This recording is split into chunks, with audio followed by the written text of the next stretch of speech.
everybody. This is BSV 10,000 hours. If you are watching this video as part of the series on learning the basics of Python, you can skip this intro by going straight to the timestamp in the comments below. For those who are new, allow me to introduce you to this channel. Basically, you will find 5 playlists that will help ease your learning journey for blockchain, and that is our first one, which is our basics in Python, which is our first playlist, step 1. We also have a step 2 playlist on intermediate Python. We have a playlist on Web3 coding, where we've already started applying what we've learned directly to Web3. We also have a playlist on the Web3 legal framework. And lastly, because I actually have another YouTube channel, which is Study and Coding Music. It's a new channel, so if you like music that will be conducive to your work, studying, or just even relaxing, you can check it out and consider supporting that channel. In today's video, we are continuing with our revision work on lists and strings, and we actually have some exercises that we're busy finishing up. They are quite challenging, but they're also fun to do. So I encourage you to try and do them with me and maybe see if you can beat my time. This is raw, unscripted, unedited learning. So I hope you enjoy it.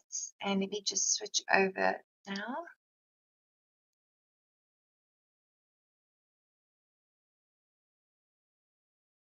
Just deactivate.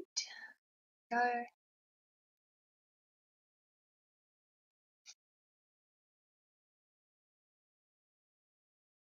There we go. So we are on saylor.org Academy, and we are looking at exercise 6.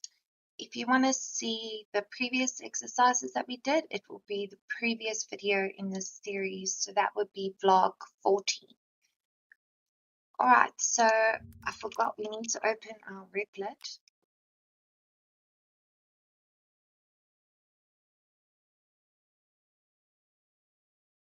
Okay.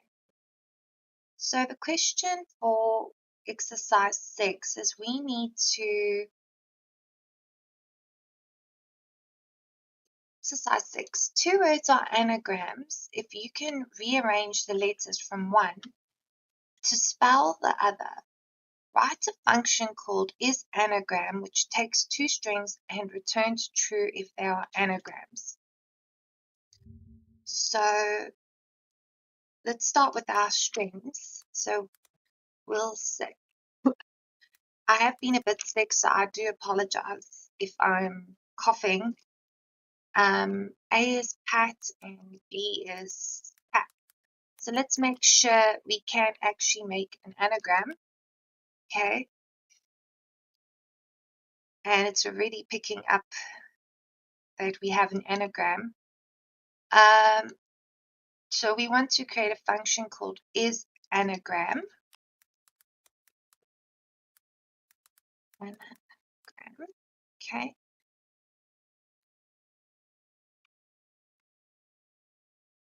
We can put in A, B, because those are going to be our 2 lists that we're going to compare. So I actually made some notes. It's a summary of everything we've covered in Unit 4, basically of all the methods and all that we can use. So it's actually quite a lot to remember. So it will probably be easier than trying to bounce around the website like we were in the last video. I believe we would start by actually splitting up the letters. So to do that, we would use list. So we would say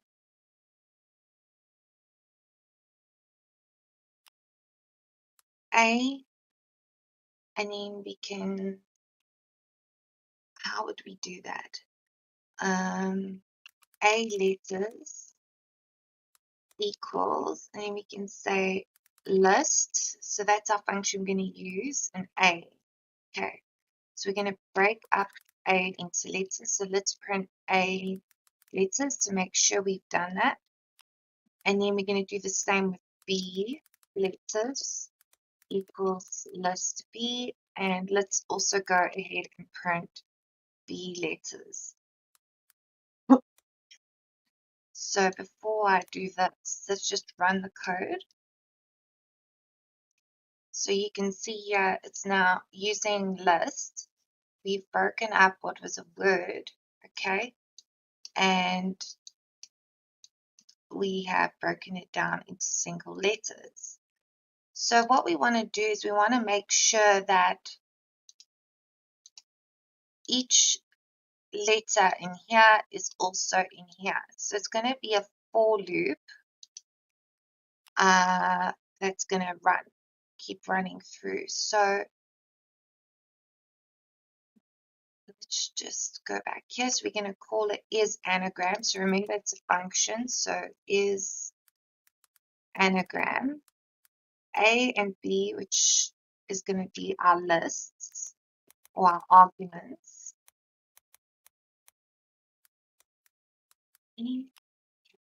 So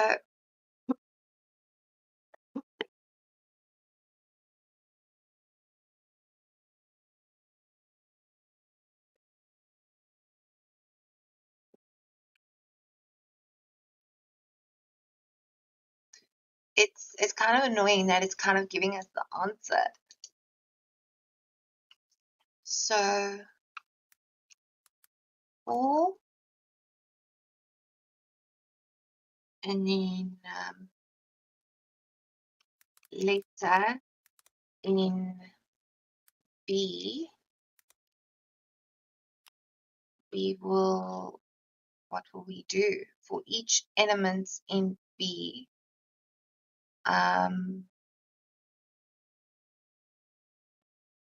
we would say if letter is equal to letter in A, and we must use two equals.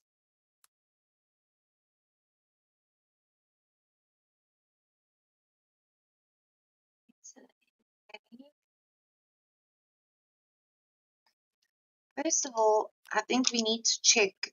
It kind of gave us a hint. And it's telling us that, yeah, first of all, to have an anagram, the number of elements in each of these lists must be equal. So if it's not, it's not going to be an anagram, right? So that's the first part of the function.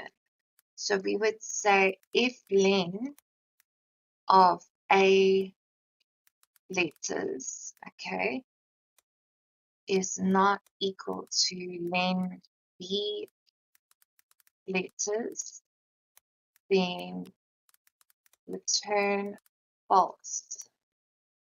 It must be capitally. Return false. And then also for letter in B, if letter equals letter in A,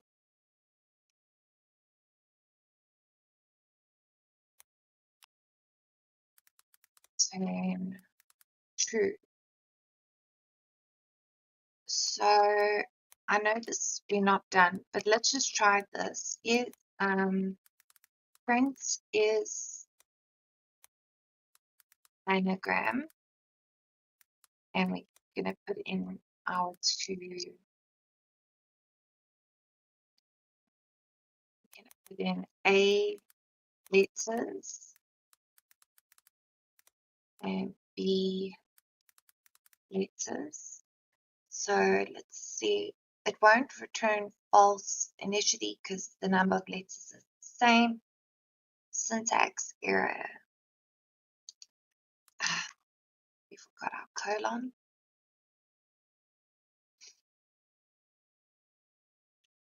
Expected an indented block. Okay.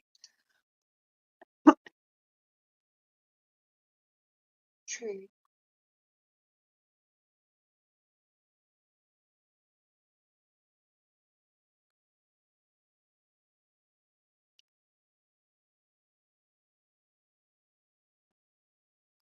that it? Did I do it? For letter in B,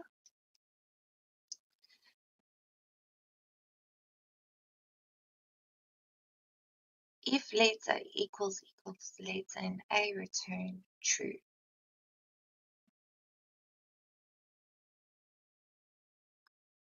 So let's test it. Let's try cap. And let's see, it should say false. Let me know our code's working. It's not working. So, let's try tap.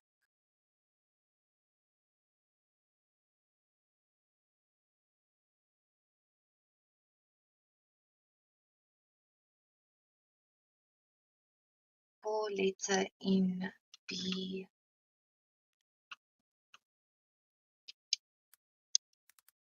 Letters, I forgot here that we created a new string.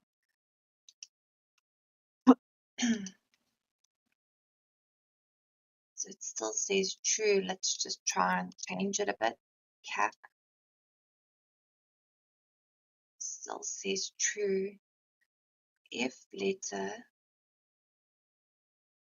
for all the letters in B, if, so we wanted to basically,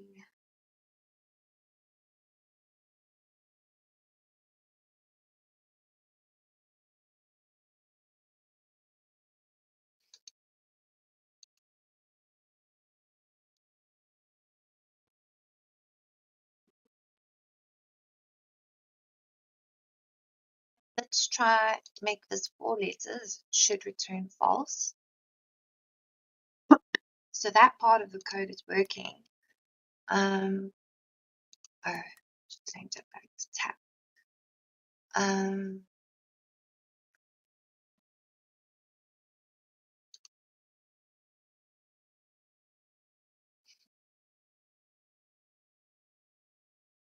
I know that we want to iterate each letter, right, in B to each letter in A. So how would we do that?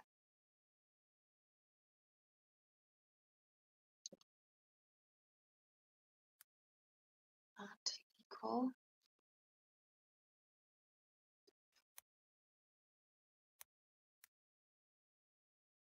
If letter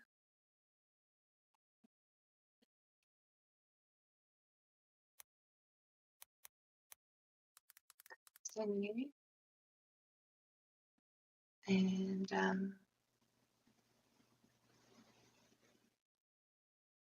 yeah, this is a tough one.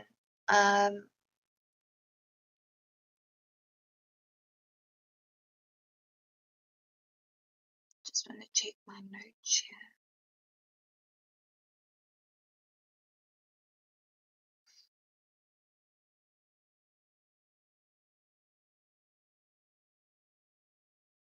I suppose, you know what, we could use sort. We could use sort because sort will always work with an anagram, surely.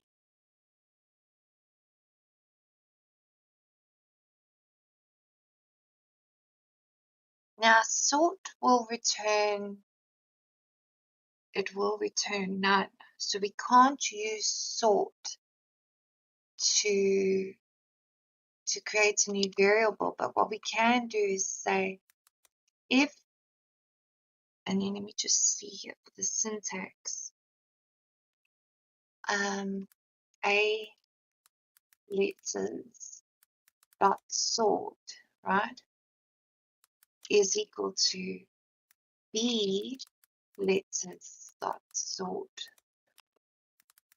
return true.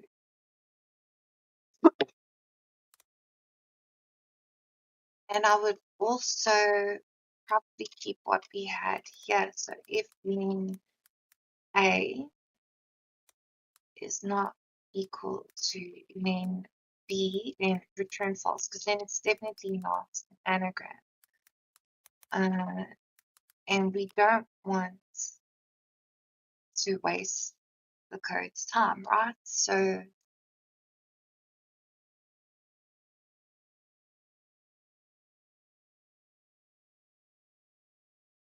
I didn't run the function. So now we will say print is anagram, and we will put in A and B.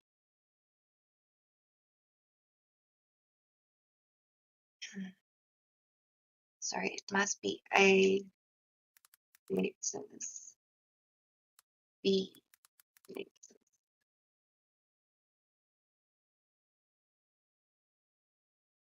None.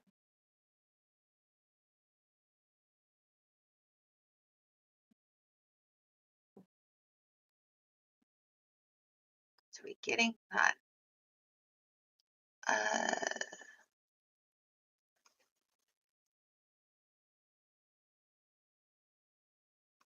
Because if we said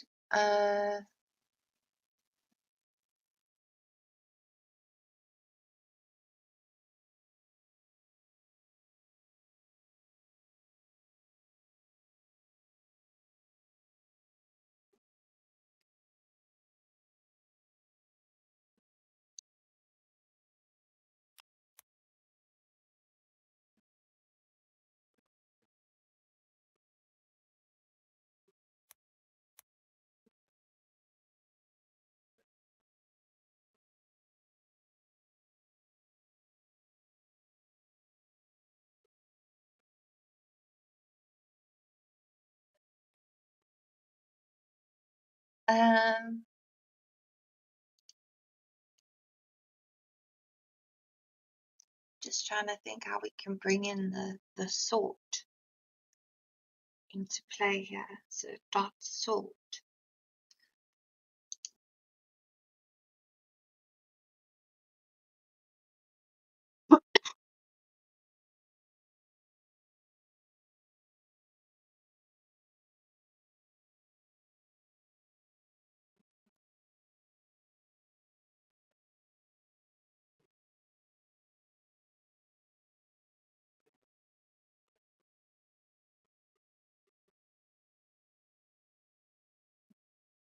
The question says must return true to our anagram. So it's giving us none.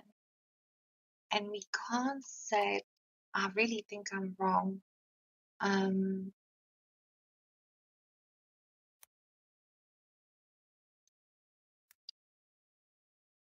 Maybe that's why I forgot to put in the bracket. True. No, so it worked. So now if we say cap here,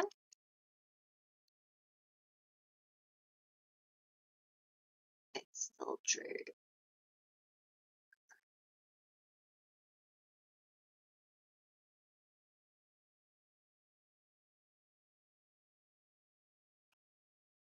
I think we need to go back to sort.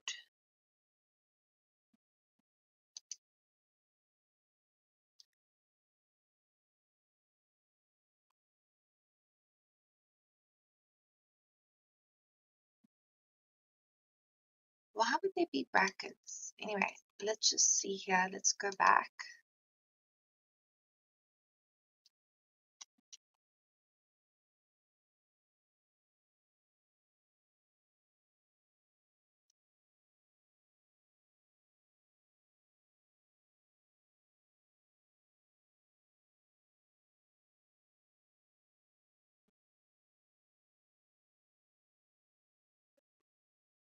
An idea.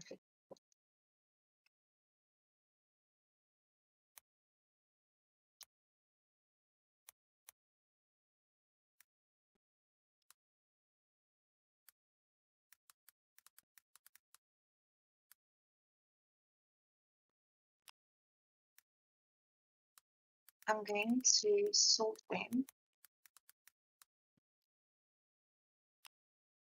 So the function's going to start by sorting them. Now, let's see if it will, if we can just have a function for starters, that will sort.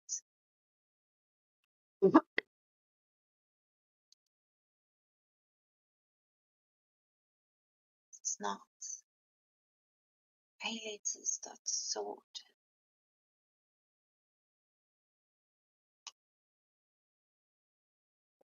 Should be putting A first, so that's our problem. So let's just see if we can get sort working.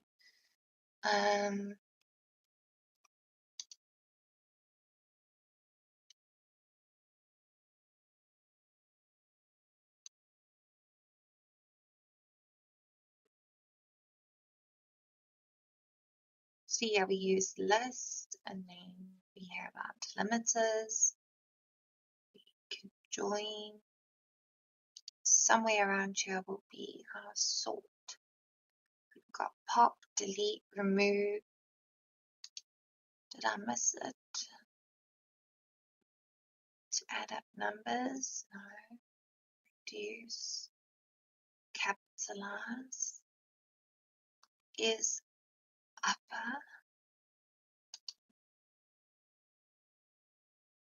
I think I've maybe missed a dot, a pen, dot sort. Sort arranges the elements of the list from low to high. T dot sort. More list methods are void. Most list methods are void.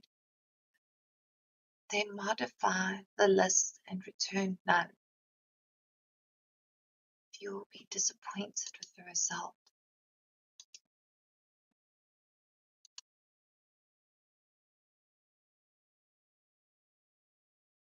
So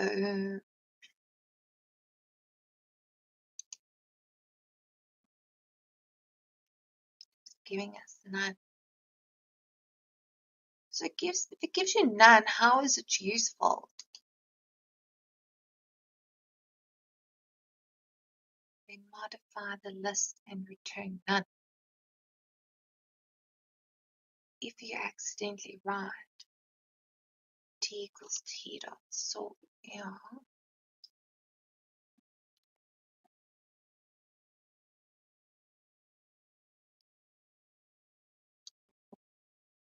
I mean, really? So why does it work if I put this up at the top here?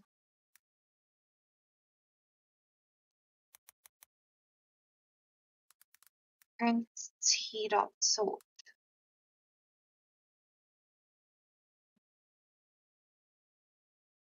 None.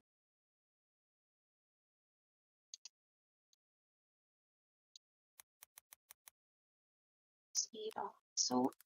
Print T.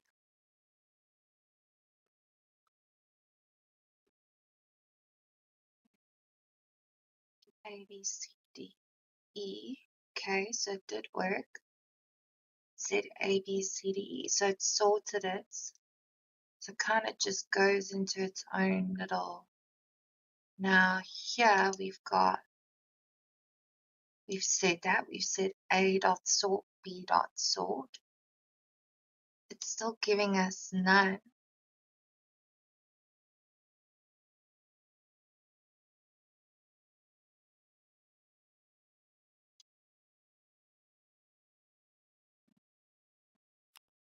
What if we said while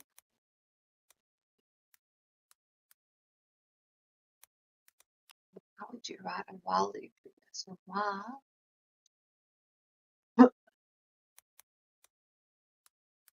while A letters dot sort and B letters dot sort.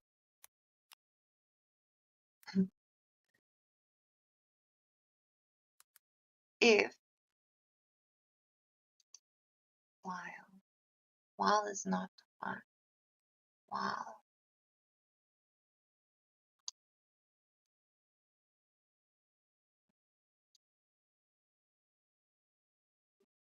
unknown.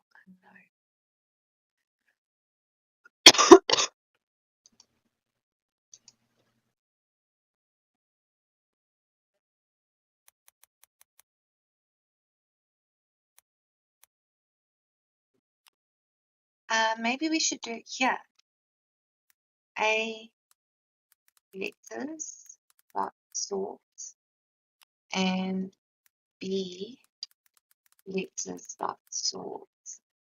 And let's just do this.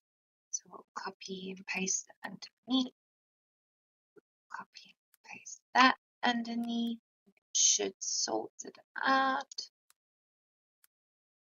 Okay, so we've got our list. Then we sorted it. Then we printed. Let's just delete that. And now let's see if it's indentation error. Yeah, okay. Just delete that.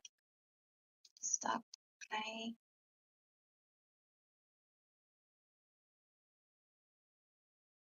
Good. So it's doing it in alphabetical order. Let's change this back to tab.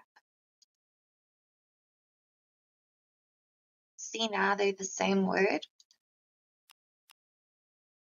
So now we can do our function. So define is anagram A, B. Whoops.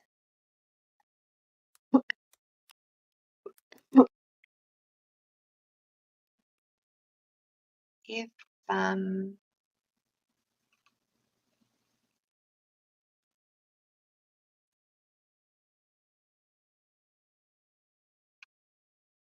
it's telling us sorted. I'll get back to that. But I would just say A letters is equal to B letters turn true. Now let's once again try run our code is anagram A letters and our B letters.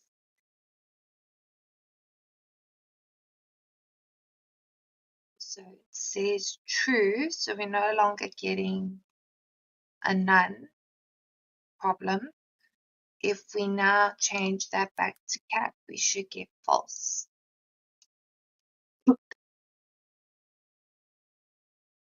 And it's giving us none. It's not giving us false. Apt, none. What if I say, sorry, else return none? I mean false, not none. False. What did I do wrong now?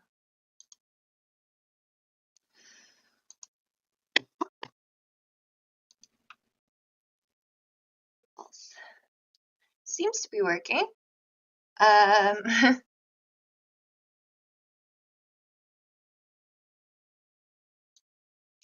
We can check our code. So just to explain, the way I stopped that error of none by using sort is we just, instead of using sort within your function, which seemed to be problematic, we did it up here after we had created our list of individual letters when we just sorted it. And then it checks if it's basically equal. So I would like to see with ChatGPT if this code will work for anagrams.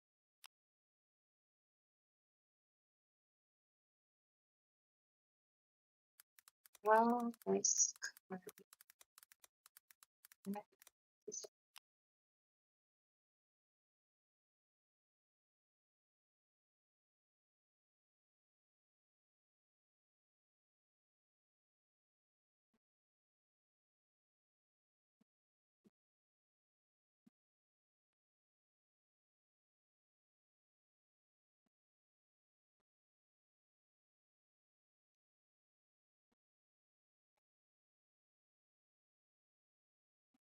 provided it compares the sorted list but doesn't pass the original strings to the function.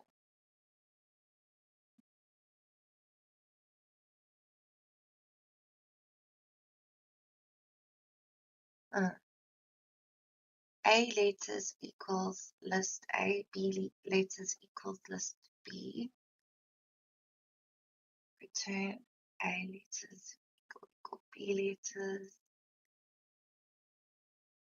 I think you've written it, Tina. My question is, will it work? My code. Is it full group anagrams?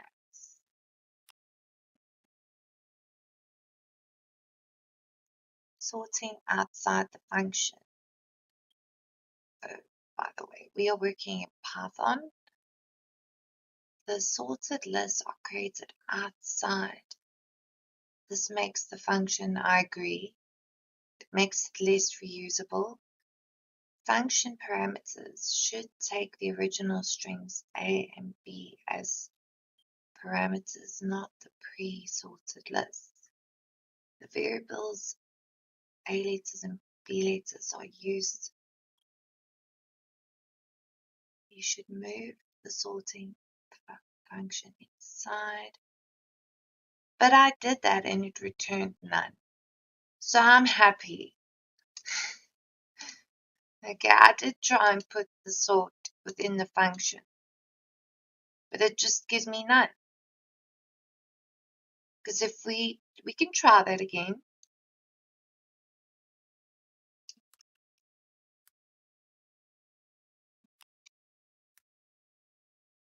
Just check here.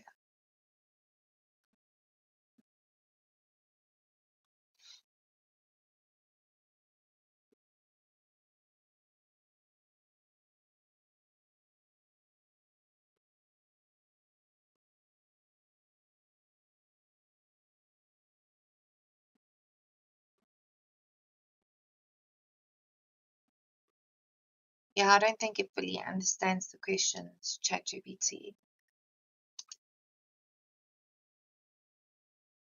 So it still gives us false. We can see if our code is working by within the function printing A letters and B letters. Let's see if it's working. At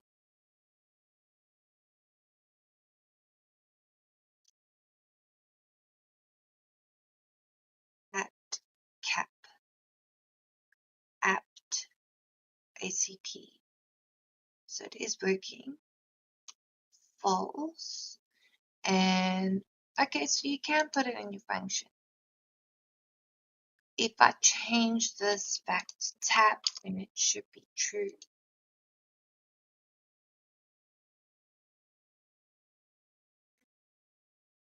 So we can put it in the function. I think it was returning none because at the time it wasn't true, and because I had instead returned false, then yeah, just return none. So now we can go back to our exercise. My goodness, that was like 46 minutes. Did you beat me?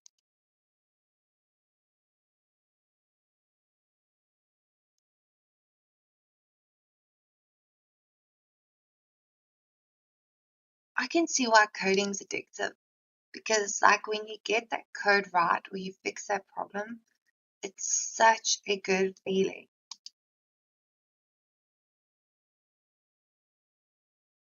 Like you literally feel like a genius. It's I don't know, coding is like a different world of thinking. I love it.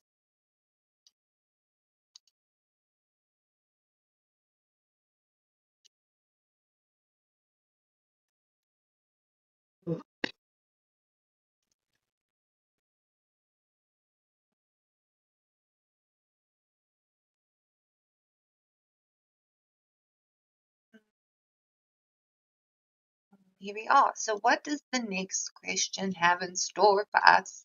Question 7. Write a function called has duplicate that takes the list and returns true if there's any element that appears more than once. It should not modify the original list.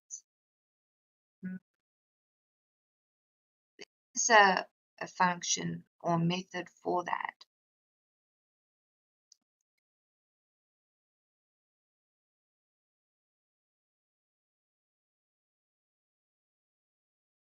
And I'm trying to remember what it is.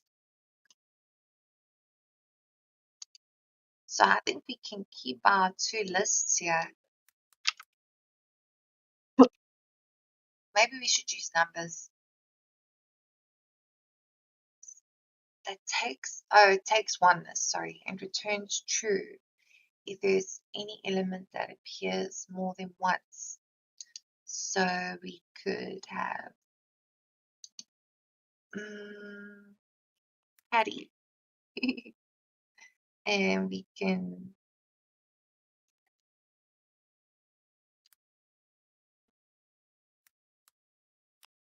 we've got two T's, right? But we're gonna have to let's make two types of lists. Let's use one with numbers and one with letters. So and we need to use a list, silly me. Automatically do that once I use the sort. But this one, I'm going to just go 3, 6, 9, 8, 1. So 1, as you can see, features a few times. Okay,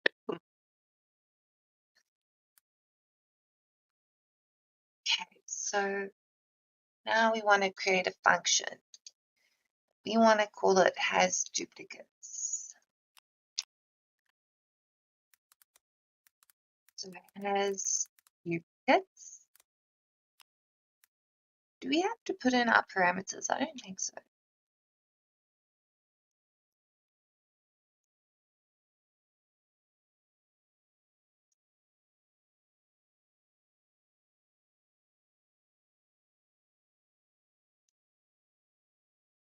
What if we say I, which is our list, and then we can sort. So we would say I dot sort. So it will start by sorting our list, right? So we must put an argument because otherwise it's not going to work. Then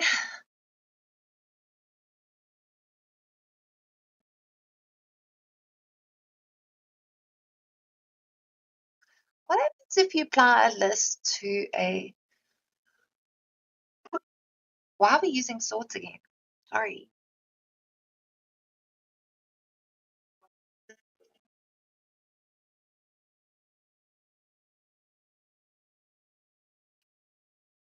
We would have to, we can't really have the same function because different rules apply to strings and numbers. So you can't really have the, in this case, unless we do it like this. Let's do it like this. We're not going to split it, okay?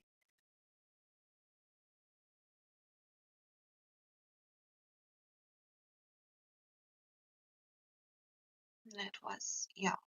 We're not going to create a list from Patty. This is now a different question. So we're going to see if Patty comes in twice, okay? Patty, sorry if my brain is a bit foggy today.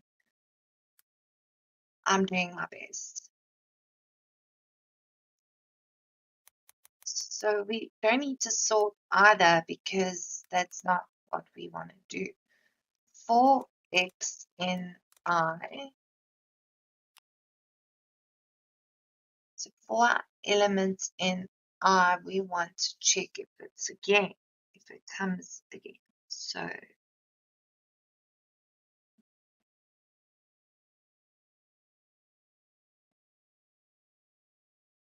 I'm just checking my notes.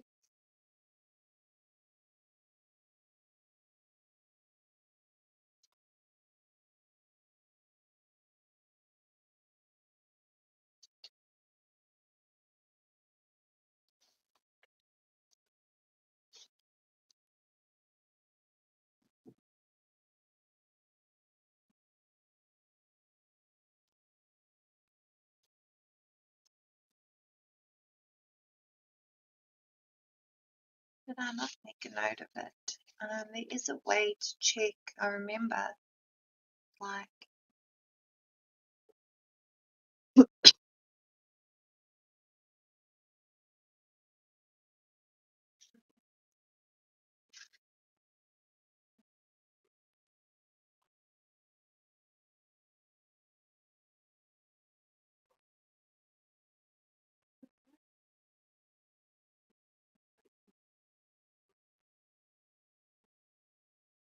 for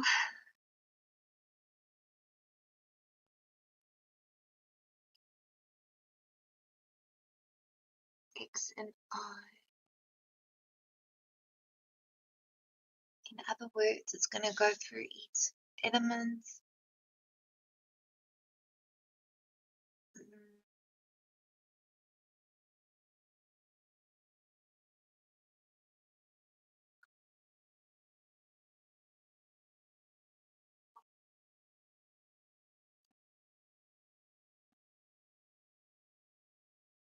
I think we need to go back again. Sorry, guys. Although I don't remember.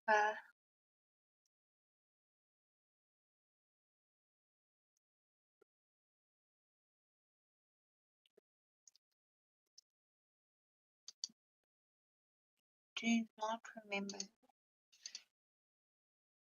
I don't think we covered this. I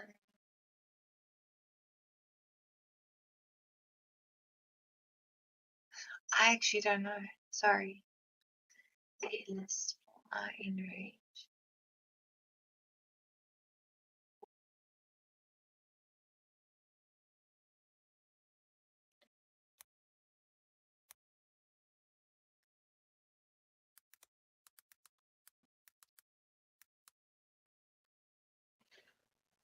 For X in range, actually what we want to iterate through the whole list.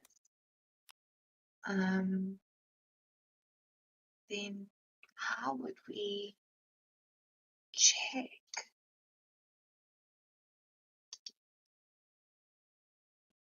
It takes a list. If there's any element that appears more than once, should not modify the original list.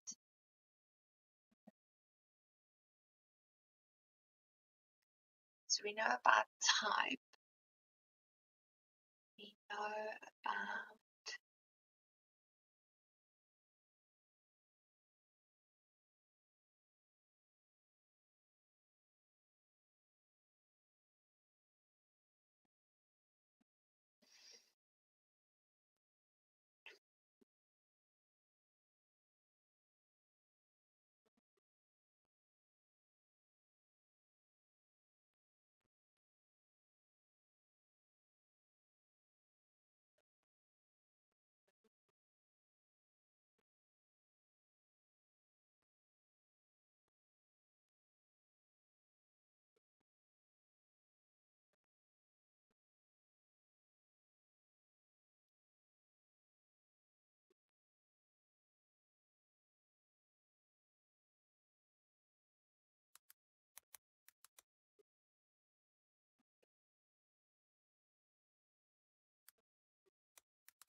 if X and I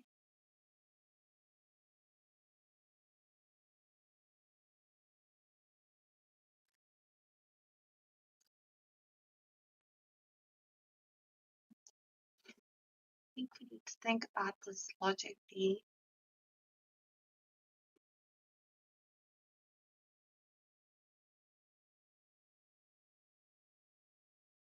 How would we do this?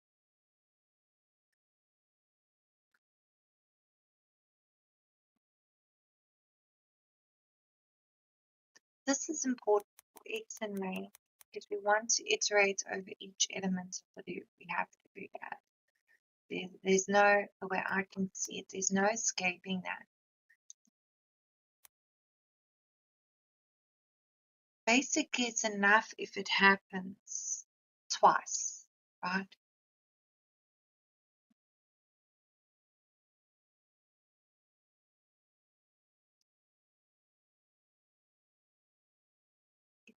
element appears more than once. So only needs to happen a second time. The trick is knowing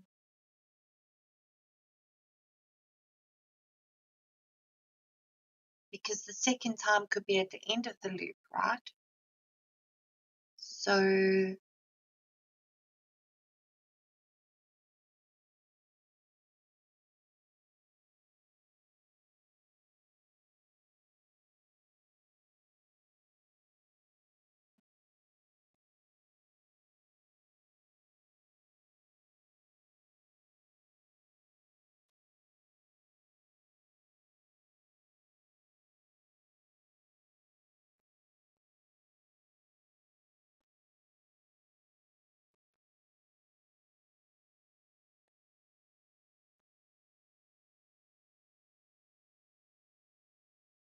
what would you want it to do the first time? I would presume you would want to continue, right? And it's only on the second occurrence that you would want it to return true. Mhm.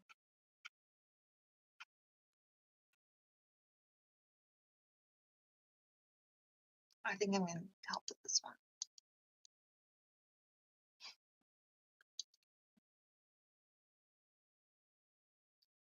Remember, we're learning, so it's okay to ask for help.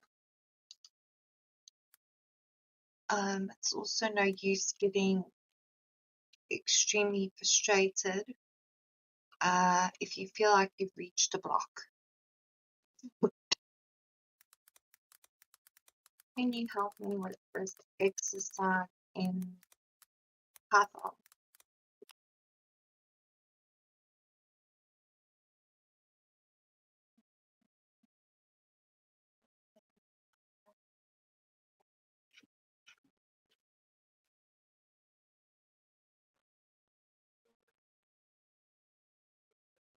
Let's start immediately with the function which has duplicates.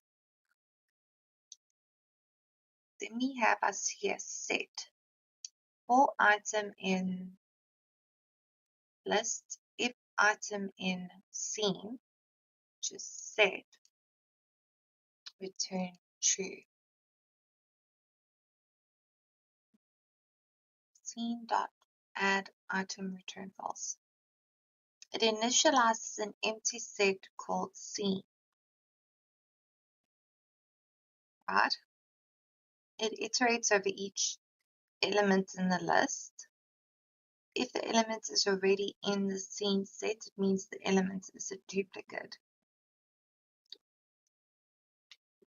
If the element is not in the scene set, it adds the element to the set. Scene for set. We have a note about sets. For item, if item in scene.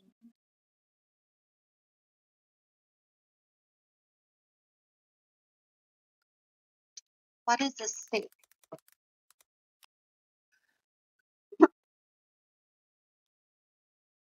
A set is a built-in data type in Python that represents an unordered collection of unique elements. Unlike lists or tuples, sets do not allow duplicate elements. They are particularly useful when you need to ensure that each element is unique or when you need to perform operations like union, intersection, or difference. Here are some key characteristics and operations of sets. So elements in a set are not stored in any particular order, and a set automatically removes duplicate entries. So what the code does is it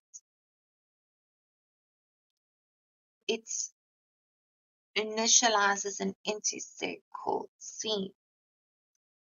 And then it says for item in list, if item in scene, it returns true. This is all we really need. So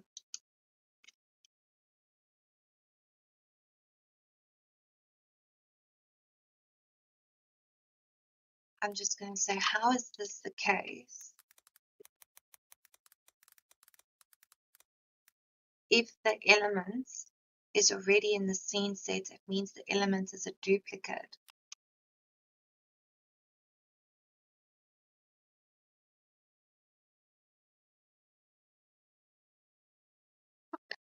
So the function starts by initializing an empty set called scene.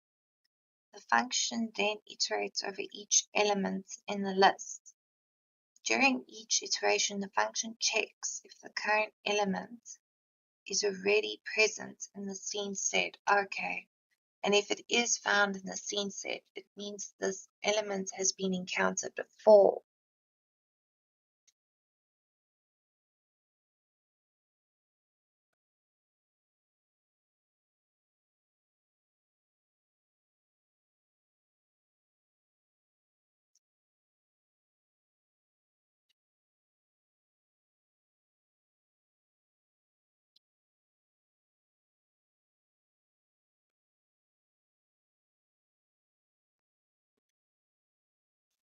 That's why you must have scene.add item.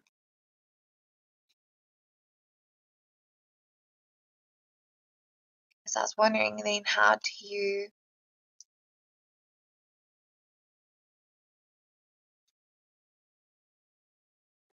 if the set is not found in the scene set, it means this is the first time the element has been encountered.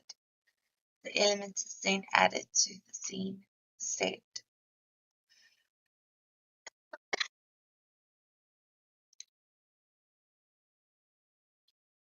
Great.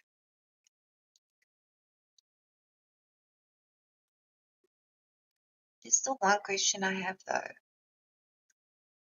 If the set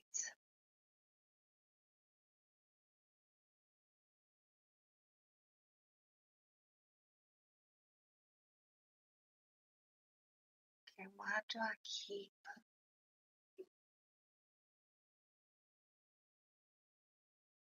the element is not in the scene set? Yeah.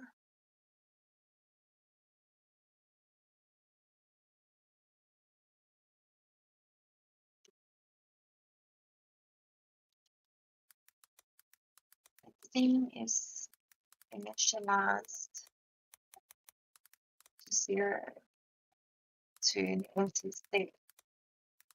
So how does set have anything to compare itself to in the function?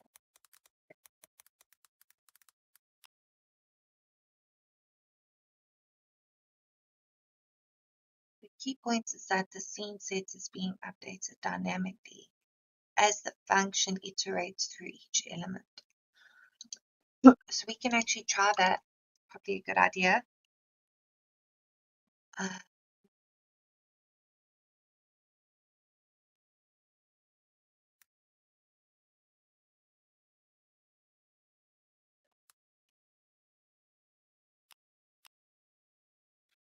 So we're going to say print has duplicates, and then we'll use A, and it should be true.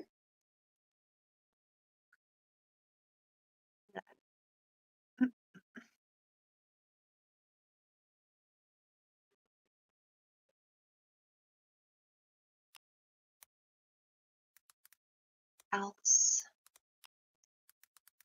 turn false.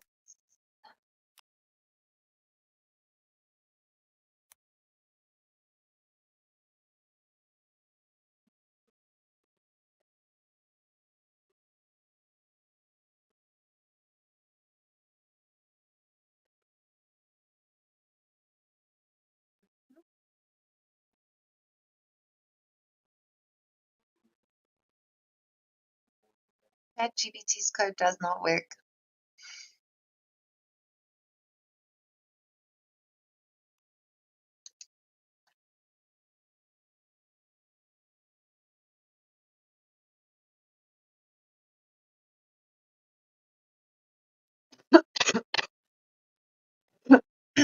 Sorry, guys.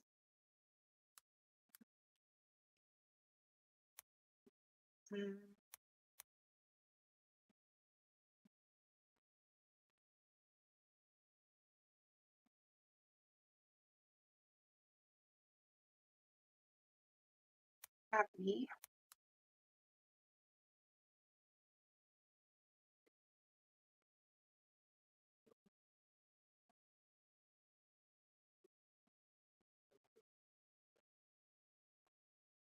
Initialize outside instead of inside.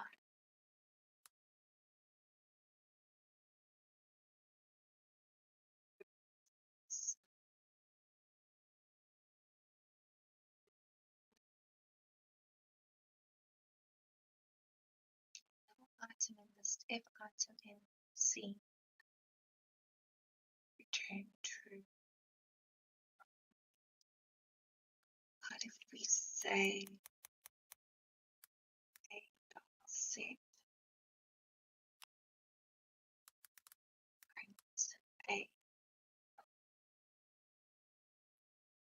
I've never worked with set, so I don't know how it works.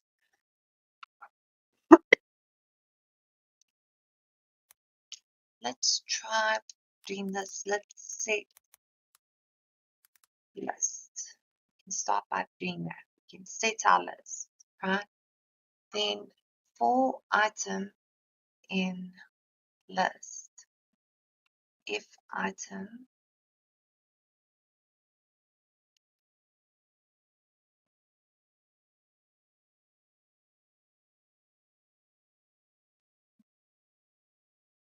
oh, I have an idea. If so, the list will the number of elements in the list will differ, right? If there's a duplication and set removes the duplication, then the new list will only have 2 elements instead of 3 in this example, right? So, but they don't want us to modify. Why do they have to make it? But we would know that if, and do you notice here, we can even use set within the len function. I would even do that. If len of list, okay, is greater than len of set of list, then return true.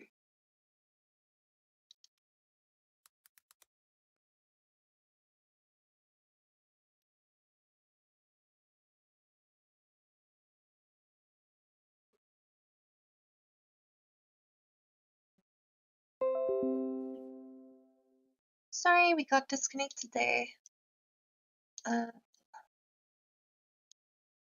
Let's try and run our code. So it's true, right? But if we take out the duplication and we now, it should be false, okay? It says none, but we can say else return false. Else return false. Okay, false. There we go. You see, don't you feel like a genius now? This is how you have to think out of the box when you code, because who would have thought, like when you use set, then basically it's going to reduce your list, the number of elements in your list, to take out the duplications, which means the easiest way to check if there's a duplication is to check if there's a difference in the number of elements in basically the same list. It's just that the one has duplications and the other doesn't. So that is amazing. I'm super chuffed. Let's try B.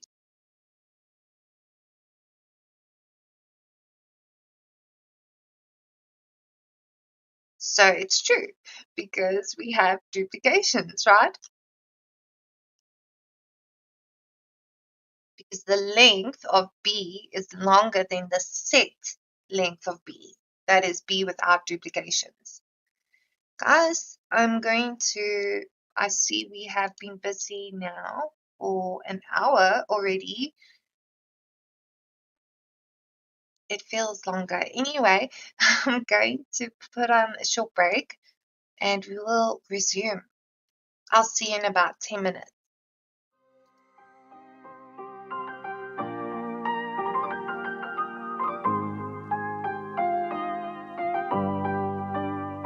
That show. That's fine, bro. You're the person that we make fun of. We take you and we take your chart and we make fun of it. We put the two charts next to each other and we cuckold you and we say, look, we're banging the mad gains.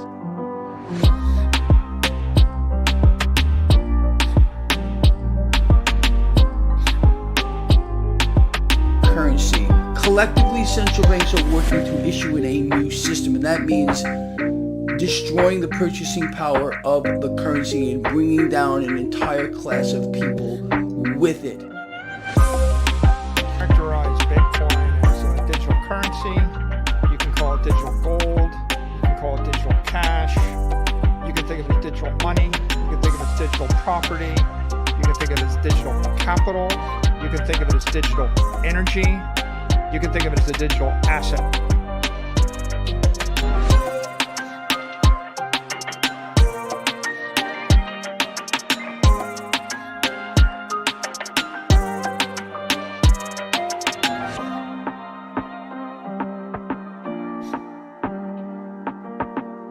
Government can just stop Bitcoin tomorrow. Liberty Reserve was shut down across 42 countries. Bitcoin can be like that, tomorrow banned. The way that they shut Liberty Reserve down was the Americans issued a financial services order. Anyone who took Liberty Reserve was banned from the banking system anywhere on earth. Basically, it means your whole company's wiped off the face of the earth. And they could do that. And they can do that to Bitcoin right now. This is fun.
Welcome back. Let's move on to exercise 8.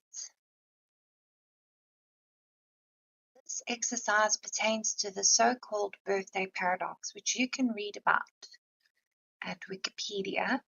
If there are 23 students in your class, what are the chances that 2 of you have the same birthday? You can estimate this probability by generating random samples of 23 birthdays and checking for matches. Generate random birthdays with the rand-end function in the random module. Yikes, this is a hard one. Let's read about it quickly.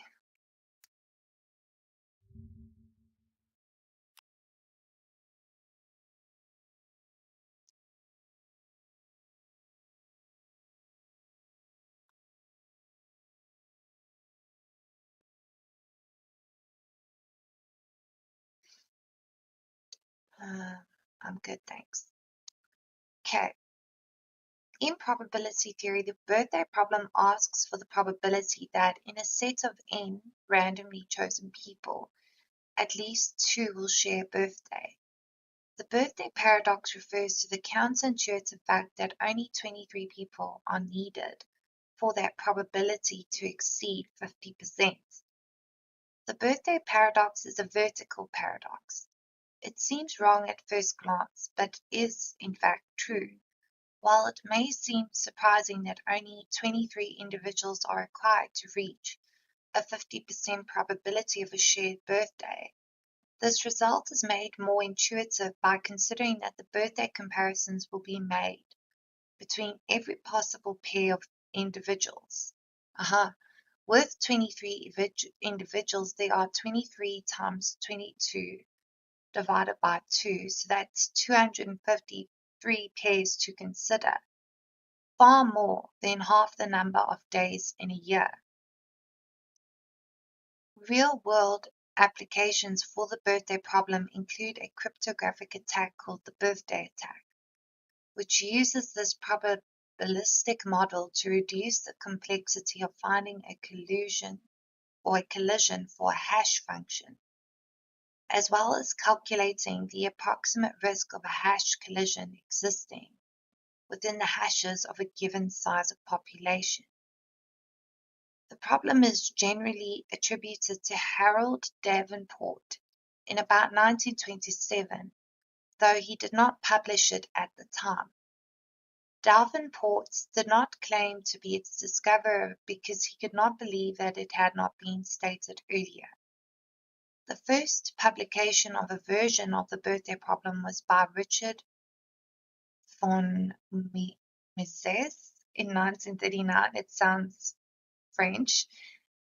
From a permutations perspective, let the event A be the probability of finding a group of 23 people without any repeated birthdays, where the event B is the probability of finding a group of 23 people with at least 2 people sharing the same birthday. So probability B equals 1 minus probability A. Probability A is the ratio of the total number of birthdays.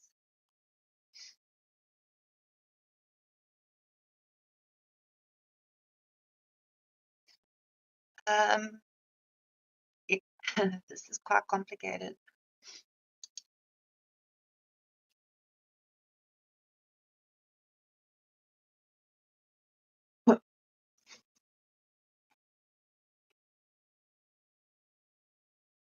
So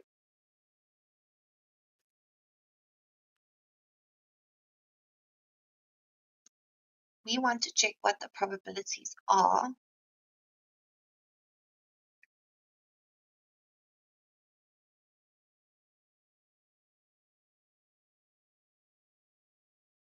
I think this is a bit hard for us. We have worked with the random module before. We would import random.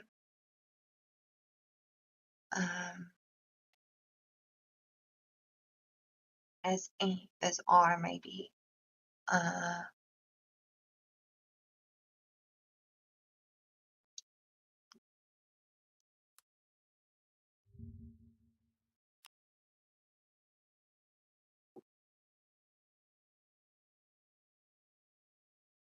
Let's see if we can at least understand it.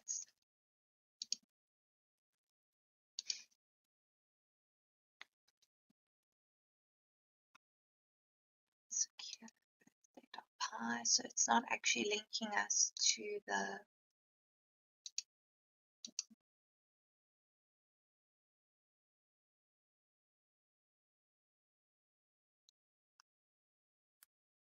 birthday paradox Python solution.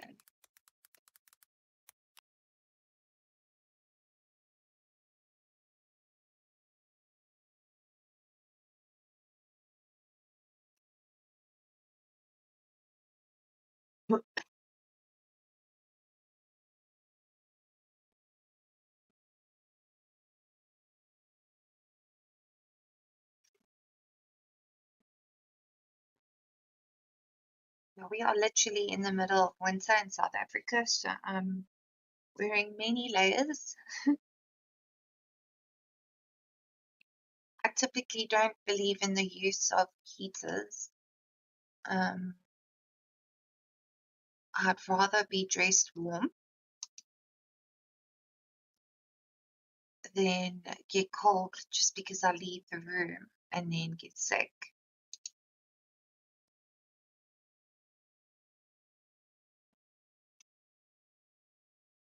This doesn't actually give us code.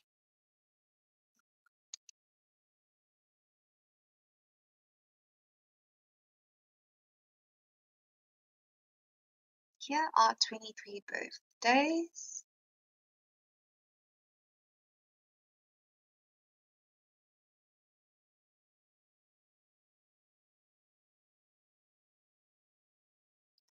Import daytime random. Get birthdays. Birthdays equals an empty list. For I in range. Number of birthdays. Start of year equals.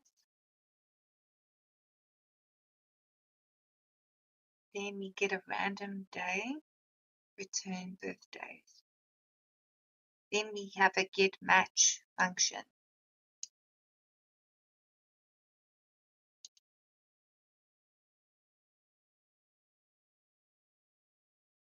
Holy guacamole.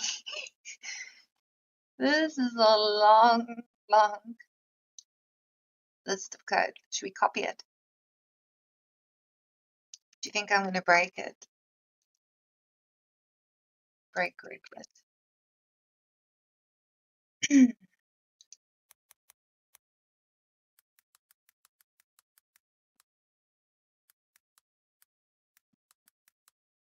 Didn't really work to copy.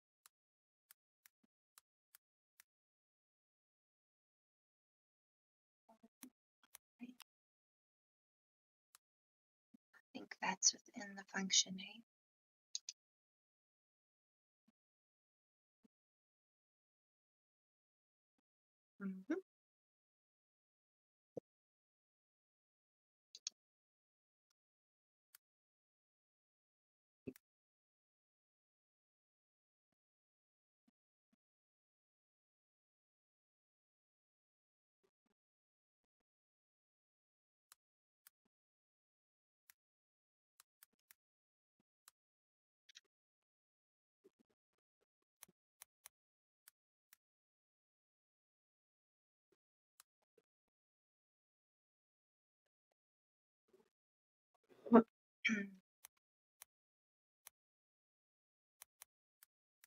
Yeah, this is gonna take a while probably to copy. I'm not going to stress myself with this question. Okay, question 9. Write a function that reads the file words.txt and builds a list with one element per word. One element per word. write two versions of this function, one using the append method and the other using the idiom t equals t plus x, which one takes longer to run. So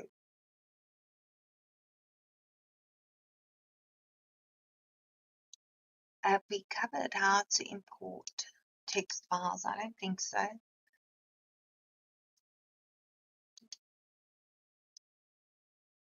And would we use import? I don't think so. Let's just delete those.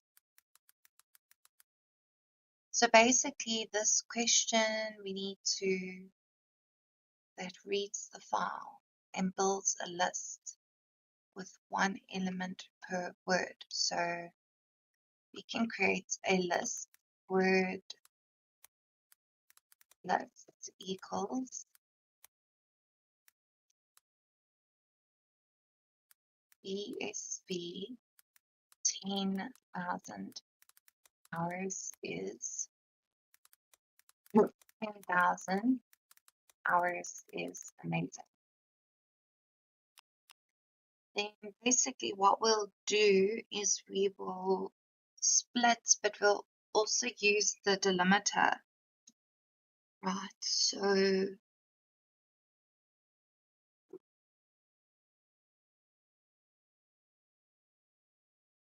we can say print word list split. I don't know. Will work? No, it won't work.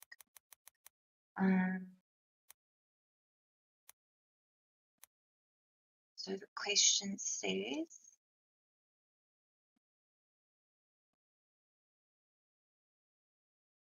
so it needs to be a function.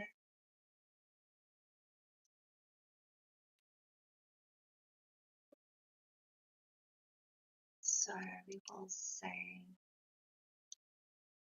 we'll call this sentence, and then we'll call the function word list, right? Which takes, I don't know, our sentence. Okay, and then we need to now break it down. They say there's two ways we can do this. So we will create an empty string, that is correct.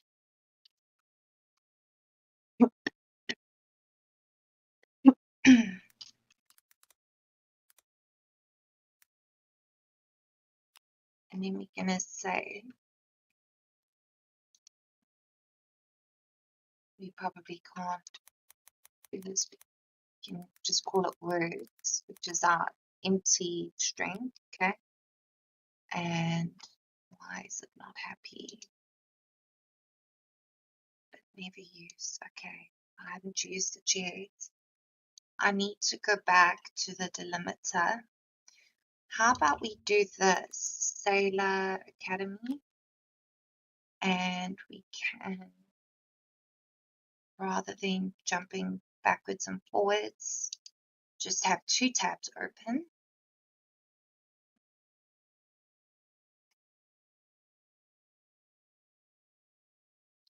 This is quite a vicious unit, eh?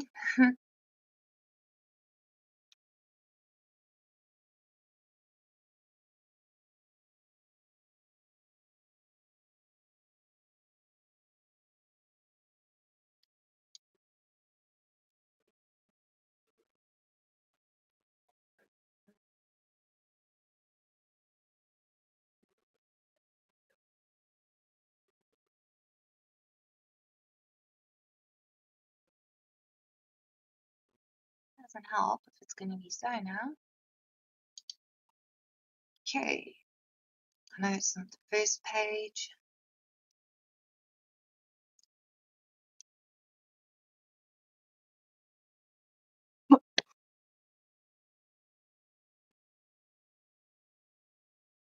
First thing.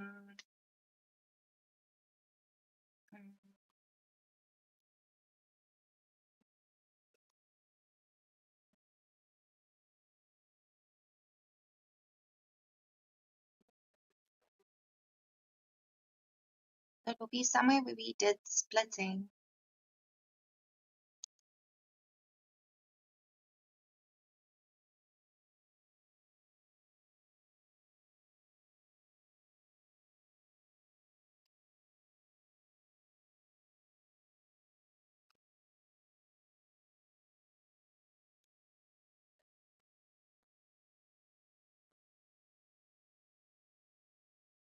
So here's our split method.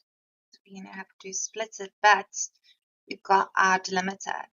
Great. So we're going to create a delimiter, and it's basically going to be a space.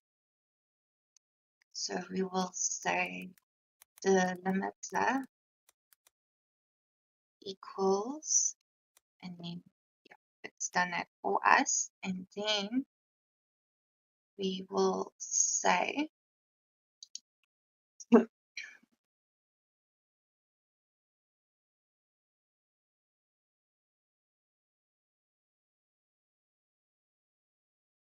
that's actually an easy way of doing it. We will say words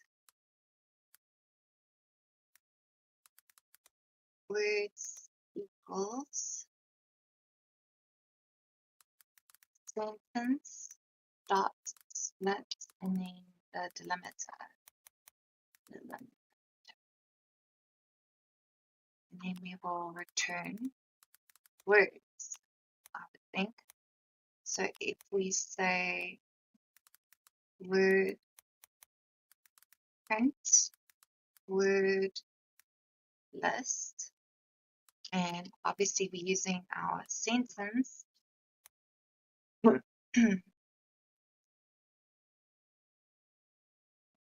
List object has no attributes. Split. So sentence dot split, we do list object has no attribute. Split. So we would say s dot split, and then in brackets delimiter. Sentence dot split.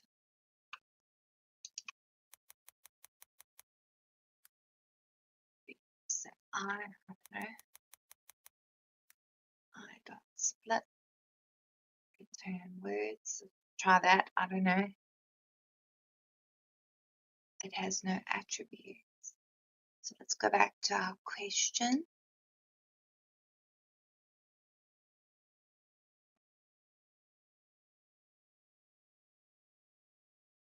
Write a function that reads the file and builds a list with one element per word. Write two versions, one using the append and the other using the idiom.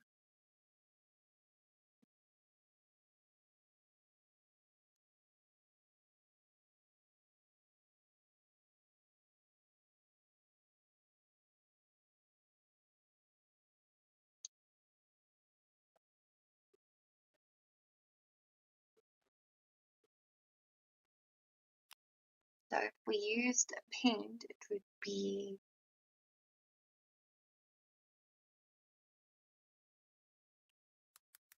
words.append.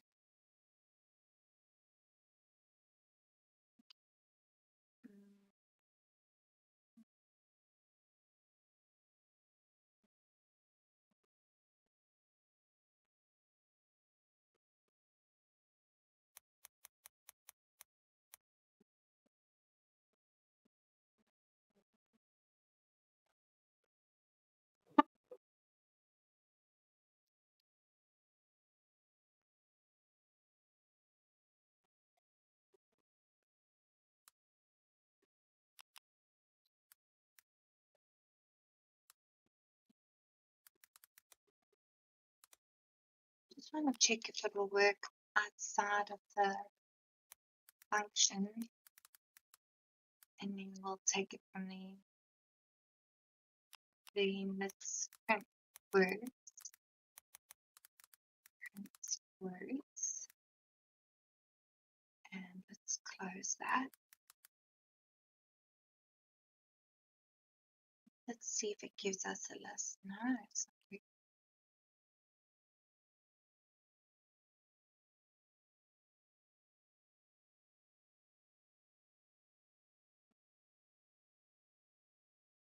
The list object has no attribute to split.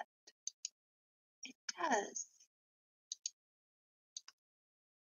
Am I being silly? Am I supposed to put it here?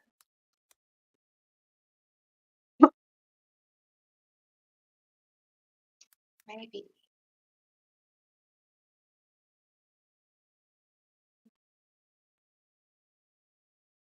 Let's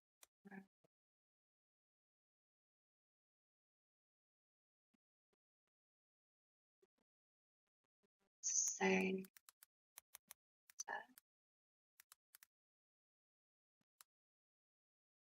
no, you need to define the limiter, surely. So the limiter in this case is the empty string.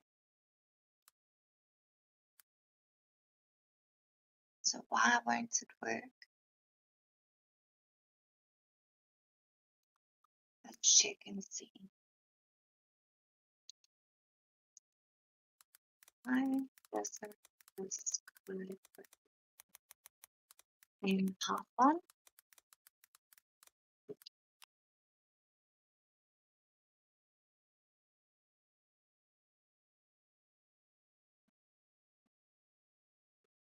Sentence is defined as a list containing a single string. The split method is a string method and cannot be applied directly to a list.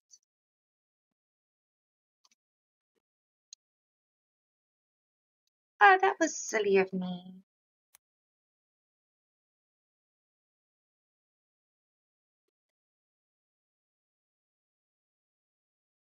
Okie dokie. So obviously we're getting it to work, but now we want it to work on within a function, right? Because otherwise, what's the usefulness of the code, right? So we would call this maybe words list.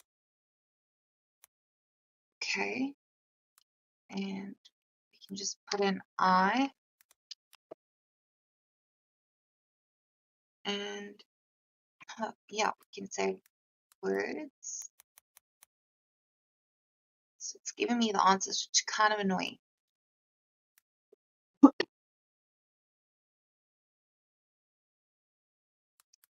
So we will set our delimiter again to an empty space, and then we would say words equals I dot split, then our delimiter, right? And then that's it. Return words. So now if we say print words list sentence, should work. Yeah, so that works.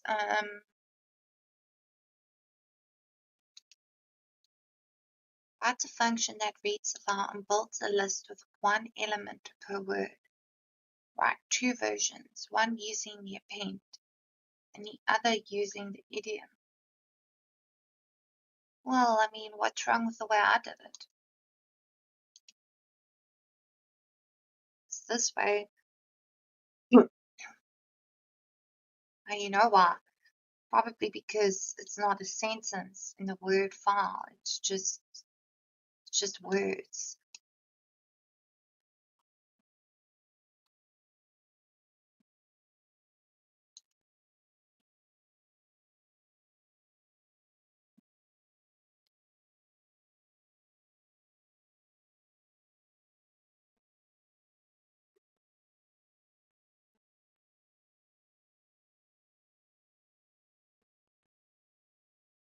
I suppose they must be separated by something though. I'm happy with our solution, whether it's a dot, if it's a CSV file, comma, or space. So I'm quite happy with that. So exercise 10 To check whether a word is in the word list, you could use the in operator, but it would be slow because it searches through the words in order. Because the words are in alphabetical order, we can speed things up the bisection search, also known as a binary search, which is similar to what you do when you look a word up in the dictionary.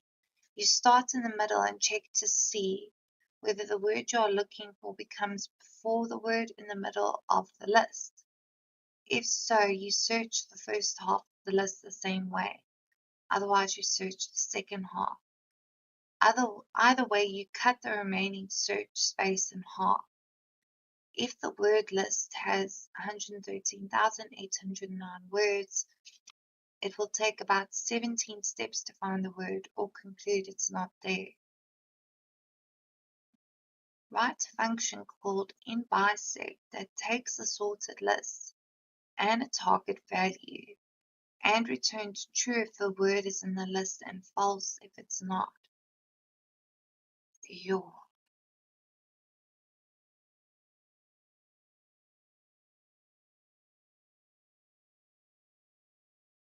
That's rough.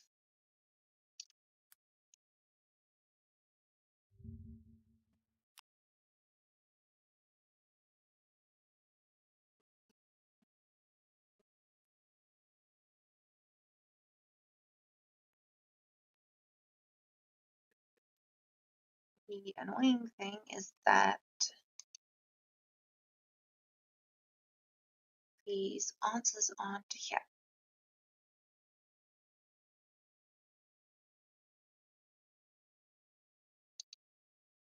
And this website also doesn't seem to be up to date. Python library. Yep.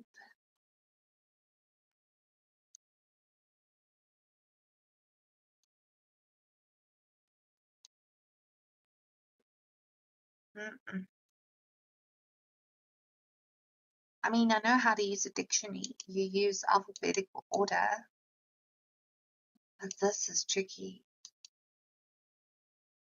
because you're gonna have to break down words. First, you're gonna have to sort them, then you're gonna have to break them down, I would think, into their individual letters. Mind you wouldn't know, because the sort works for the first letter, or does it work for the first and second letters?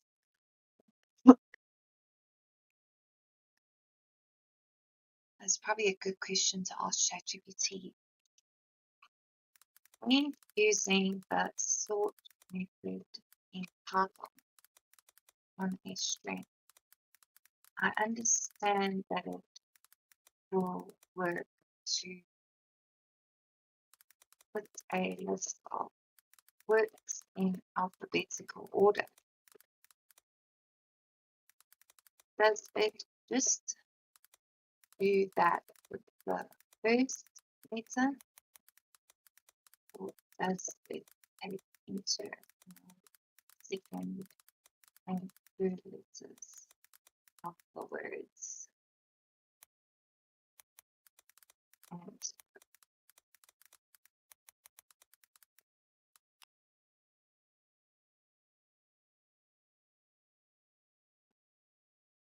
yeah, so it does do it in dictionary order. Takes into account not only the first letter but also the subsequent letters. That's very handy. So we can speed things up with a bisection search, which is similar to what you do.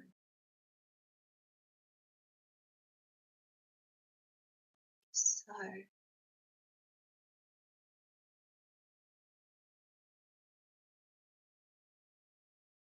you can start in the middle to see whether the word you're looking for comes before the word in the middle of the list. If so, oh, I understand. You search the first half. That's interesting. So maybe if I get a book, it'll be easier to explain.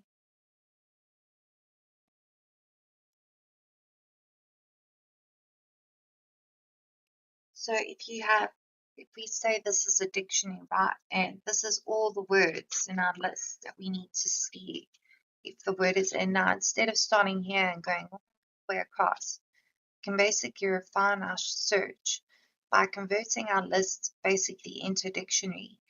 And then what we would do is we start in the middle, okay, and we check if the word comes before. In other words, is it here or is it here? That's in the middle. Okay. Then, if it's before, you would search the first half. Otherwise, you search the other half. So what you've done is you cut the remaining search space in half.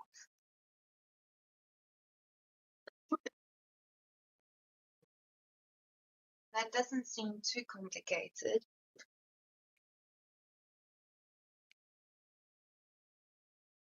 It would be nice though if I had a file with lots of words to test it, but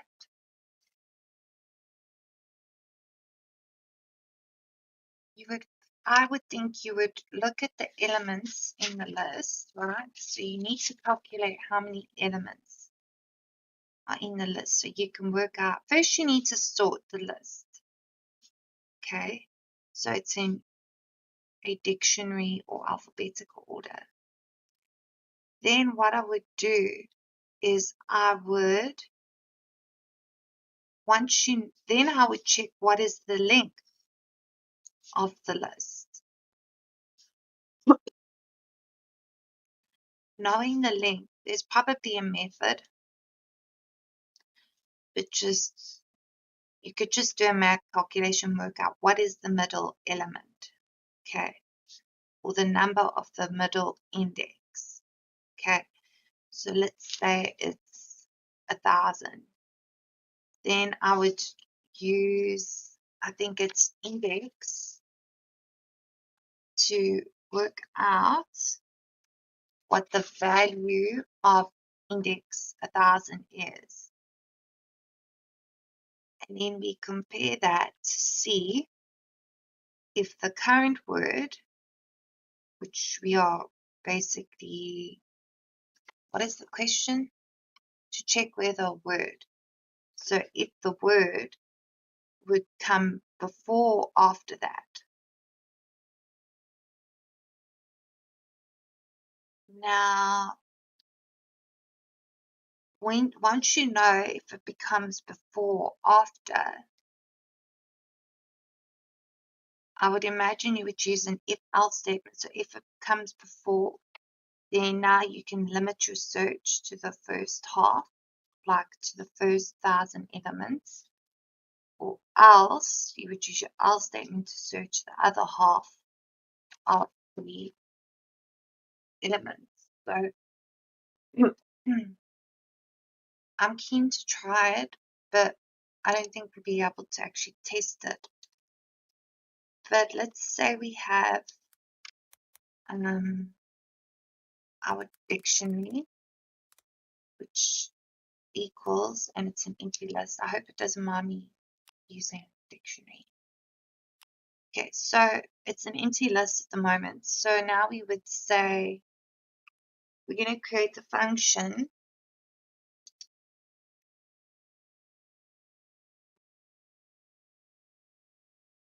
in bisect.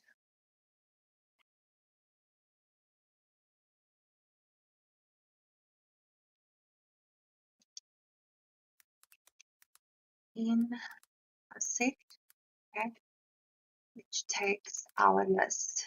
Okay, so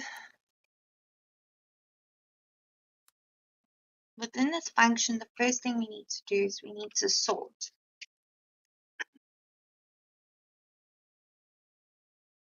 So I do have notes here. So we would say, don't tell me. We would say dictionary dot sort. Okay. Then I'm going to just add some random words. It's not going to be a list of 1,000 words, but we can do hats,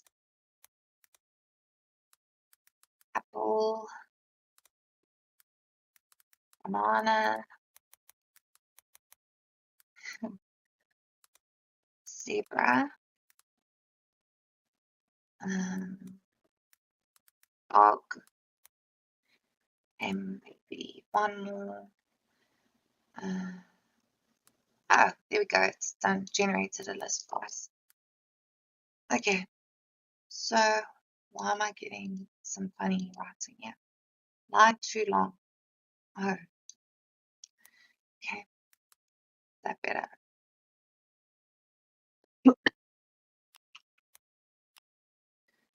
First, I want to check in my set dictionary. Let's check first of all that the sort works.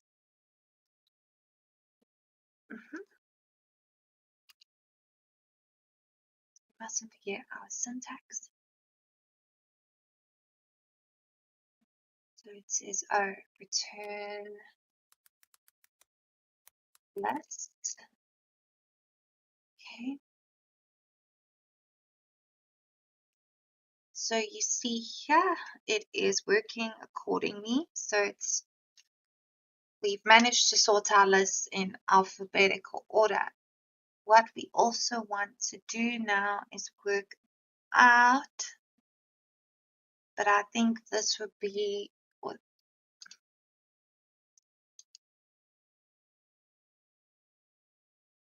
we want it in our function because the list can change on a day-to-day basis, right? Or use-to-use basis. So we want to know what is the length of. So let's put a comment here which sorts lists in alphabetical order. Okay. Now we want to get the middle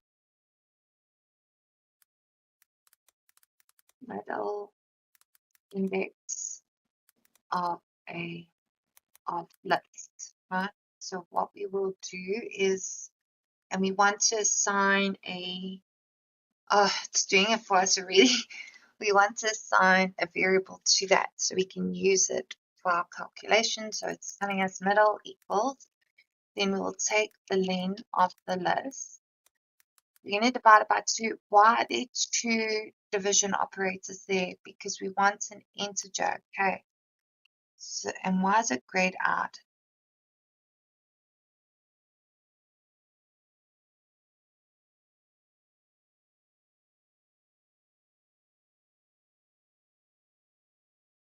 Code is unreachable.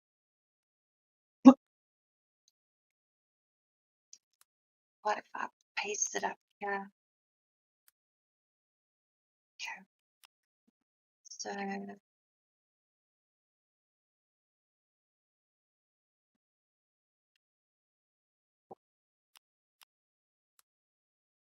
So we've done our sorting. We've determined our middle element. Now we need to run an if-else statement. So at the same time, it's a for loop because we're running through a list. So for x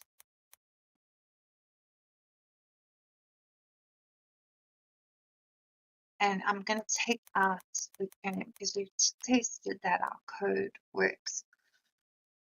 We can also print middle. So let's see what that does. So it's giving us the middle is 4. So 1, 2, 3, 4, 5, 6, 7, 8. Okay, so the middle is working because it's 8 elements. So now we've sorted it, we've determined or assigned a value to the middle of our list. Now we need to basically dissect our list to find a word. So first of all, we will run in iteration. So for word in list, right?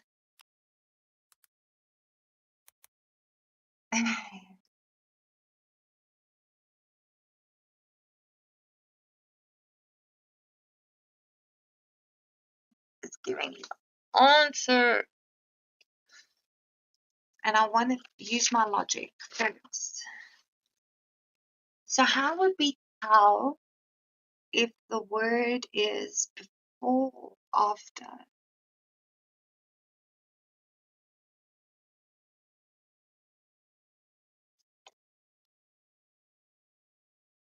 We would have to look at the first letter, but now, how is that going to help us?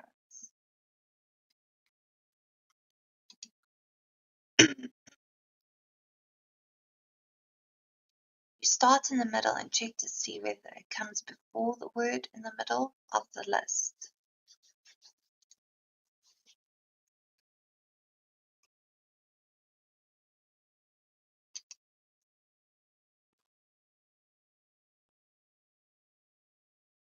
So for word,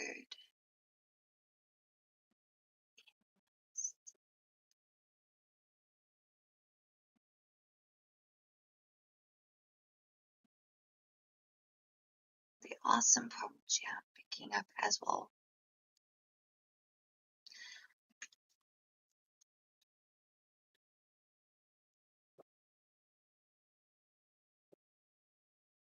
Why are we running through a loop? Yes, we need to run through the loop, but yeah, sure. You feel me? I was like, oh, Just hang on, let me switch over. Sorry, guys. I'll be back now.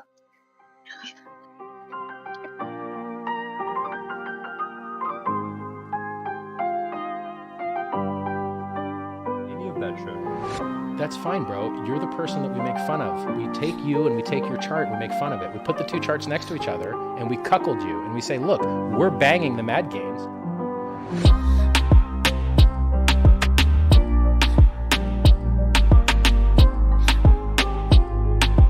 Currency. Collectively, central banks are working to issue in a new system, and that means destroying the purchasing power of the currency and bringing down an entire class of people with it. Characterize Bitcoin as a digital currency. You can call it digital gold. You can call it digital cash. You can think of it as digital money. You can think of it as digital property. You can think of it as digital capital. You can think of it as digital energy. You can think of it as a digital asset.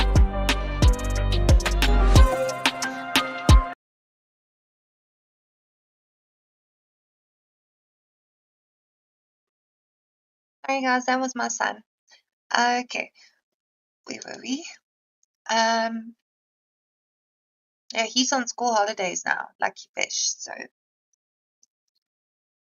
let's see.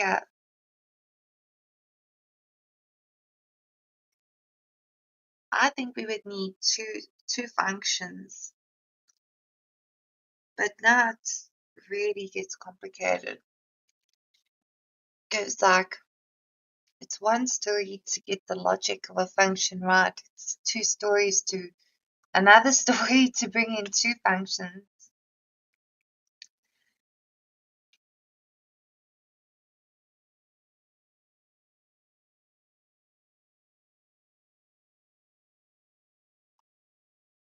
Our argument is going to be the word. Okay.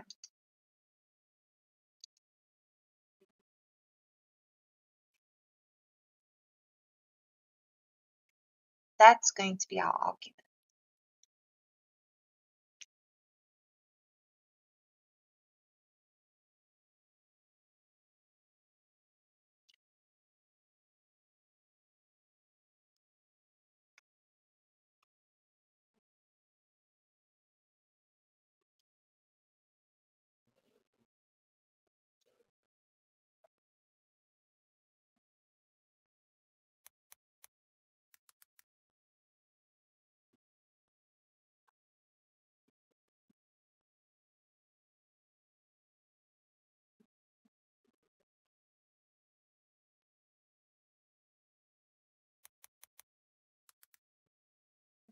See, you notice how it's giving me a problem there.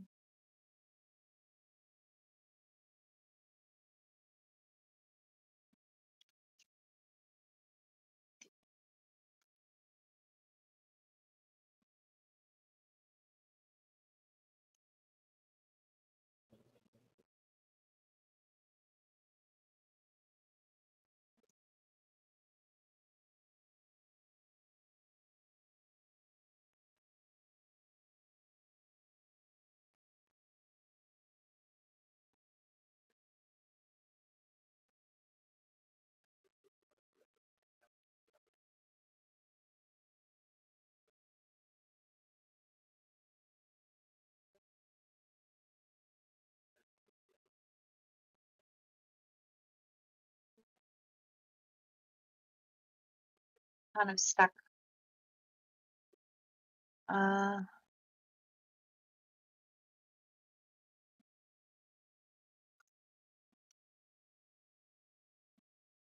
Whole word in list.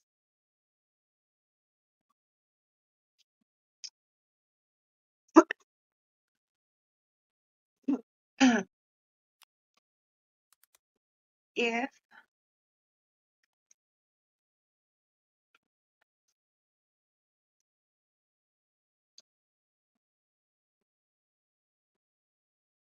but also where I'm stuck is not only that.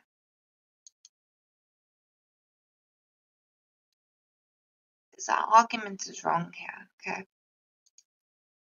Well, it's not wrong, but we're missing a step somewhere.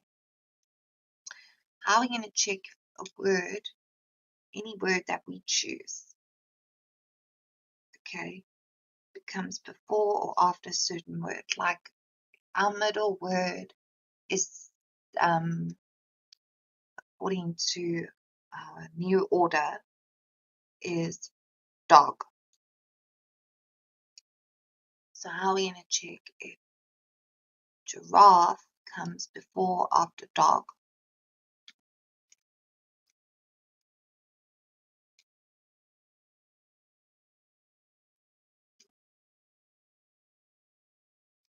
And that I don't know.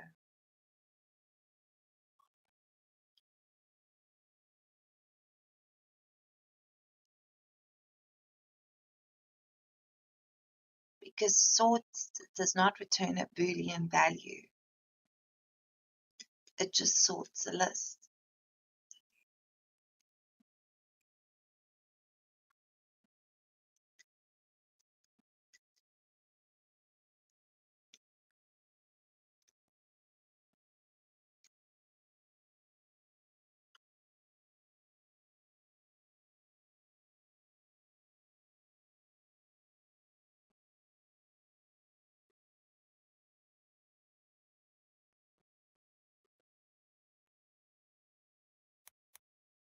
We could say for word in list, we create a new variable, call it middle test equals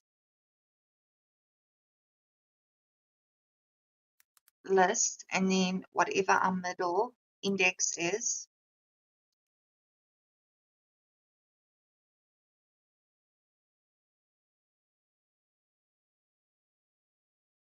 we would create a new list, right? So where's my square bracket? And then we would append. We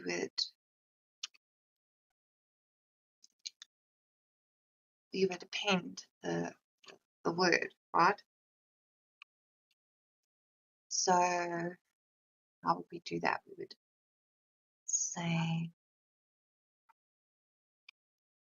take the middle word and we would say word dot append. Will that work?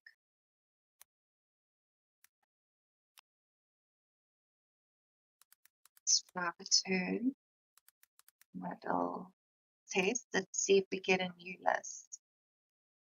Then we should probably now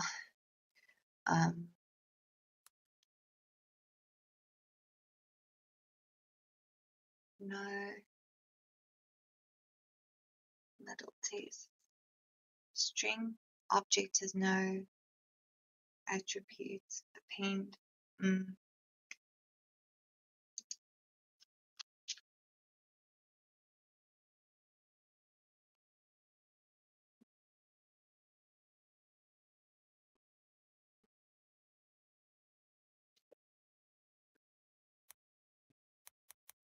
And say middle test dot append word. Doesn't seem to like that.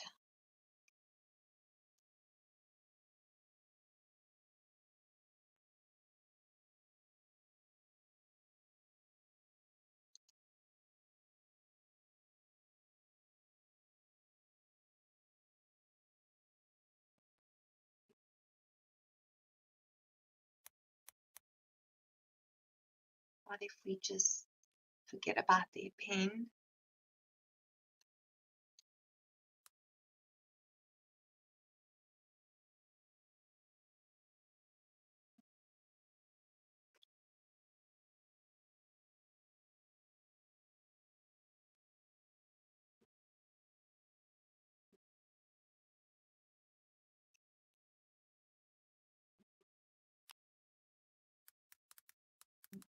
List. So I want to actually test it.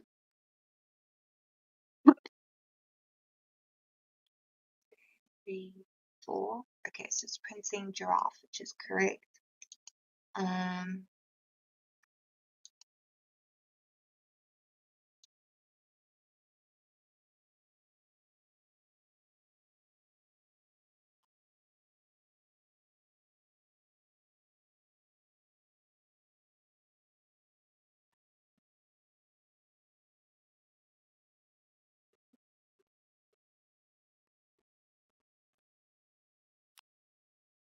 What if we play middle?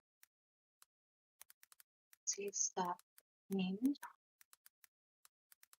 word. Maybe now it will work.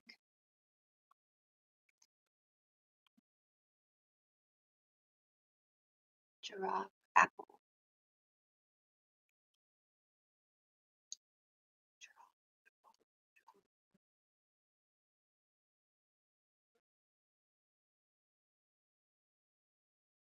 But getting it, so what I'm then trying to do is sort and then check if the two lists are equal or not. Okay, so the only problem is that over here I'm not putting in an argument, so you know,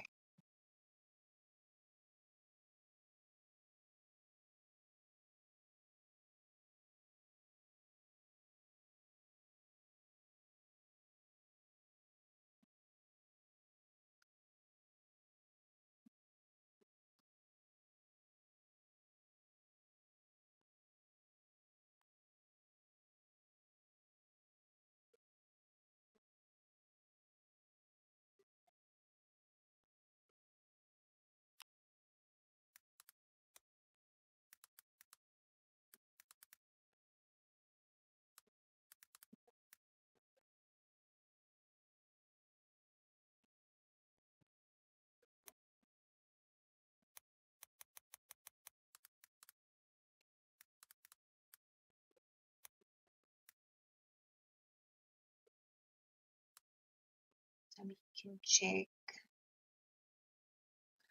word and let's append monkey. So let's see if that actually works. Excuse me. Check word is not defined. It is defined.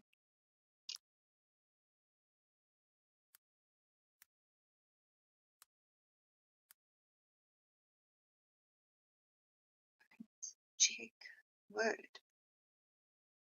It is the check. Let's just try check.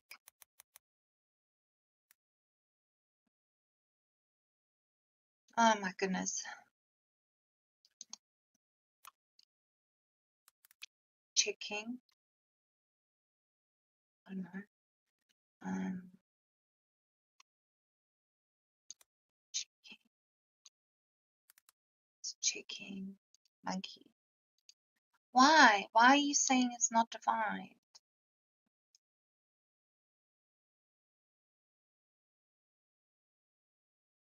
Checking is, it is defined.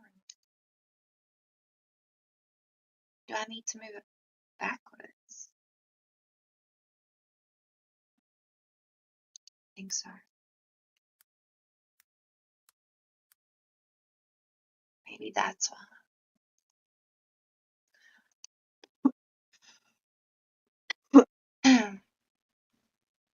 We need to do our middle, okay?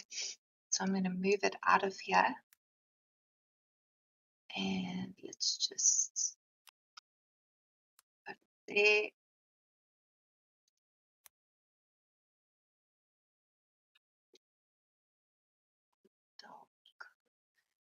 Shit. List is not defined. Okay, we are don't seem to be getting anywhere. Because the moment I have to bring in middle, it doesn't want to. Because again, my arguments is not a list yet, it's a word. So I'm not really comfortable yet, and these are hard examples for combining functions within functions, but I don't see how you can do this without working with two functions. So I think I'm going to have to come back to this question and first find some easy examples for functions within functions.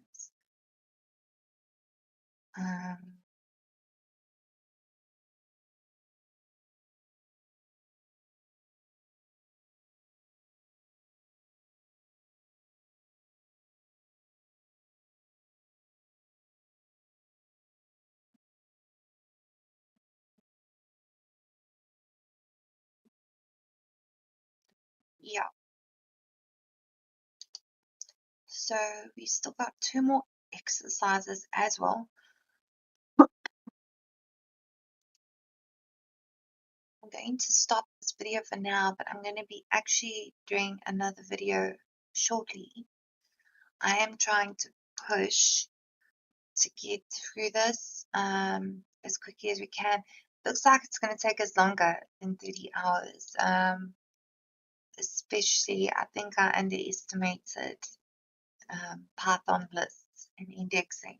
It's quite a lot to get through, but it's very important to understand because it's all object oriented, it's all data based, and in reality, we're not going to be working with lists of 10 elements, but probably in the hundreds of thousands. So these are very important skills. So I'm going to pause this session and I will see you in the next one.